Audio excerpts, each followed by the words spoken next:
নমস্কাৰ বন্ধুসকল, আজি আপোনালোকে শুনিবলৈ পাব এটা খুব ধুনীয়া লাভ ষ্টৰী আৰু আপোনালোকে এনেকুৱা কাহিনীবোৰ শুনিবলৈ তেতিয়াহ'লে মোৰ চেনেলটো সোনকালে ছাবস্ক্ৰাইব কৰি লওক আৰু লগতে থকা বেল আইকনটো বজাবলৈ নাপাহৰিব, কাৰণ মই যেতিয়া ভিডিঅ'বোৰ আপলোড দিম তেতিয়া আপোনালোকে লগে লগে ভিডিঅ'বোৰ আপডেট পাব। তো বন্ধুসকল, আজিৰ কাহিনীটোৰ নাম হৈছে আধৰুৱা প্ৰেম। এটা যি নেকি নেদেখাকৈ প্ৰেম ভাল পোৱা আৰম্ভ হৈছিল সিহঁতৰ দুয়োৰে মাজত। নীলাক্ষী আৰু অমৰৰ লাভ ষ্টৰী এটা। এই ষ্টৰীটোৰ নাম হৈছে আজি আধৰুৱা প্ৰেম।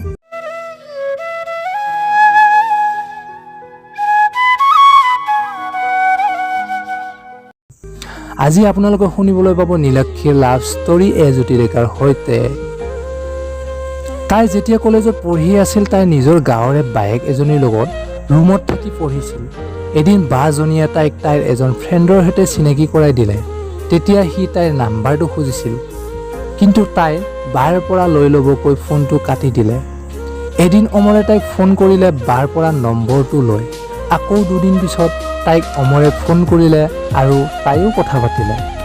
তেতিয়াই সি তাইক প্ৰপ'জ কৰিলে। তাই অমৰক ক'লে তাইৰ লগত চিনাকি হোৱানো কিমান দিন হ'ল, ইমান সোনকালে প্ৰেমত পৰিলেই যে, আগতে ভালকৈ জানি লওঁ, পিছত ভাল পাবা।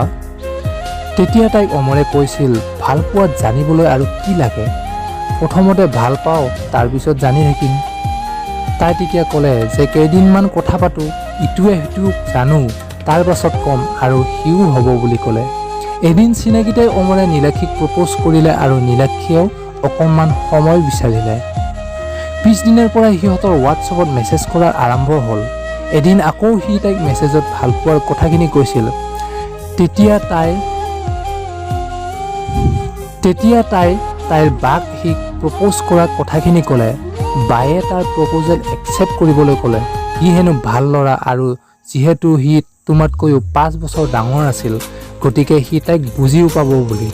নীলাক্ষীয়ে ভাবিছিলে তাই নুবুজিলেও সি তাতকৈ ডাঙৰ ল'ৰা, এটলিষ্ট সি তাক বুজাই দিব পাৰিব। সেয়েহে তাই তাৰ প্ৰপ'জেল একচেপ্ট কৰিলে। তো বন্ধুসকল, যদি কাৰোবাক ভাল পাবলৈ কিবা যদি ৰিজন থাকে, সেই সঁচা ভাল পোৱা নহয়। কিছুমানে কয় মই তাৰ এইটো ভাল পাওঁ, মই তাৰ সেইটো ভাল পাওঁ, কিন্তু সেয়া কেতিয়াও ভাল পোৱা হ'বই নোৱাৰে। ভাল পোৱাত কেতিয়াও কোনো কণ্ডিশ্যন থাকিব নালাগিব, সেয়াহে প্ৰকৃততে ভাল পোৱা। এনেকৈয়ে সিহঁতে কথা পতা আৰম্ভ কৰিলে। তাই অমৰক নেদেখাকৈয়ে ভাল পাই পেলাইছিল। আপোনালোকে যদিহে এতিয়াও মোৰ চেনেলটো ছাবস্ক্ৰাইব কৰা নাই, ছাবস্ক্ৰাইব কৰি লওক এনেকুৱা ভিডিঅ'বোৰ আপডেট পাবলৈ। তেতিয়াহ'লে আগলৈ শুনি থাকক সিহঁতৰ প্ৰেম কাহিনী।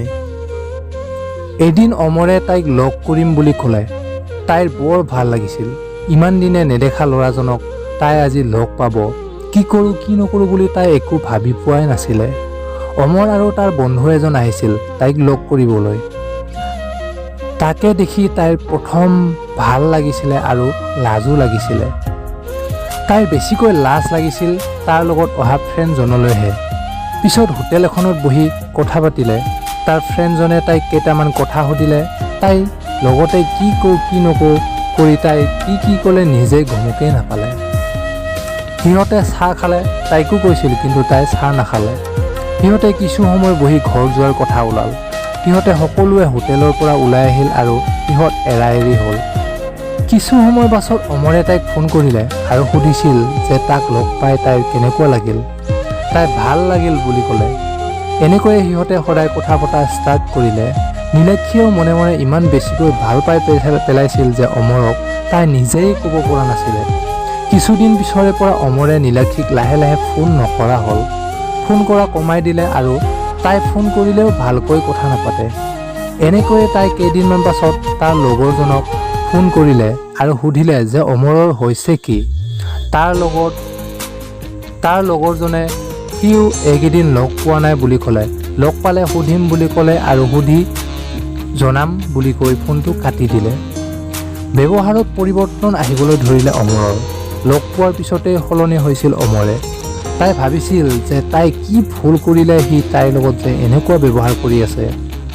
দুদিন পাছত তাই অমৰক ফোন কৰিলে আৰু সুধিলে যে তাই কি ভুল কৰিছে, যিটোৰ কাৰণে তাইক সি এভইড কৰি আছে। তেতিয়া সি তাইক ক'লে যে তাৰ কাৰণে হেনো মাকে এজনী ছোৱালী চাইছে। অমৰৰ কথা শুনি তাইৰ চকু পানী ওলাই পৰিছিল। বুকুখন বহুত বেছি বিষাইছিলে। তাই একো ক'ব পৰা নাছিল সেইটো সময়ত, যিটো অৱস্থা হয়তো আন কোনোৱেই নুবুজিব। তাই বহুত কান্দিলে। ইয়াৰ কাৰণ আছিল সেইটোৱে যে অমৰৰ মাকে হঠাৎ তাৰ কাৰণে ছোৱালী ঠিক কৰিছিল। পিছদিনাখনৰ পৰাই অমৰে তাইক ফোন নকৰা হ'ল। তাই ফোন কৰিলেও সি ৰিচিভ নকৰে, মেছেজ কৰিলেও সি ৰিপ্লাই নিদিয়ে। অমৰে তাইক একেবাৰে পাহৰি পেলাইছিল। হ'লেও তাই অমৰক সদায় ফোন আৰু মেছেজ কৰিছিল। এদিন নহয় এদিন সি তাইৰ ফোন ৰিচিভ কৰিব বুলিয়েই তাই সদায় ফোন কৰিছিলে। অমৰে লাহেকৈ তাইৰ নাম্বাৰটো ব্লক কৰি দিলে। কেইদিনমানৰ পাছত তাই তাইৰ বান্ধৱীজনীৰ পৰা ফোন কৰিলে আৰু অমৰে ফোনটো ৰিচিভ কৰিলে তাই বুলি গম পোৱাত সি কামত বিজি আছোঁ, পিছত ফোন কৰিম বুলি কাটি দিলে। তাই তাৰ ফোনৰ বাবে অপেক্ষা কৰিলে, কিন্তু সি ফোন নকৰিলে। তাইৰ বহুত দুখ লাগিছিল। কেইদিনমানৰ পাছত তাই আকৌ তাইৰ বান্ধৱীজনীৰ পৰা ফোন কৰিলে। অমৰে ৰিচিভ কৰাৰ পাছতেই তাই ক'লে যে তাইৰ ফোন নম্বৰটো আনব্লক কৰি দিয়ক বুলি। সেইটো কৈয়ে তাই ফোনটো কাটি দিলে। তেতিয়া মোক মোৰ ফ্ৰেণ্ডবোৰে বহুত বুজাইছিলে, যিজন ল'ৰাই তাইক গুৰুত্ব দিয়া নাই সেইজনৰ ওচৰত কিয় বাৰে প্ৰতি গৈ আছা বুলি। সি যেনেকৈ তাইক পাহৰি গৈছিল তাইও তাক পাহৰি যোৱাটোৱেই উচিত আছিল, কিন্তু তাই একেবাৰে পাহৰিব পৰা নাছিলে। তাই সদায় মেছেজ কৰিছিলে, তাই সদায় ফোন কৰিছিলে, কিন্তু আৰু কিমান কৰিব। লাহে লাহে তাইও ফোন কৰা বন্ধ কৰিবলৈ বাধ্যত পৰি গ'ল। হ'লেও তাই আজিও তাকেই ভাল পায়। এয়াই আছিল এটি দুখ লগা ভাল পোৱাৰ কাহিনী। সদায় জানিবা, নিজকে ভেলুলেছ কৰি কাৰো ওচৰত ইমান সৰু হৈ নাযাবা। নিজকে ৰেচপেক্ট দিবলৈ শিকক, তেতিয়াহে আনেও তোমাক ৰেচপেক্ট দিব। এয়াই আছিল আজিৰ লাভ ষ্টৰী। আকৌ লগ পাম এটা নতুন কাহিনীৰ সৈতে।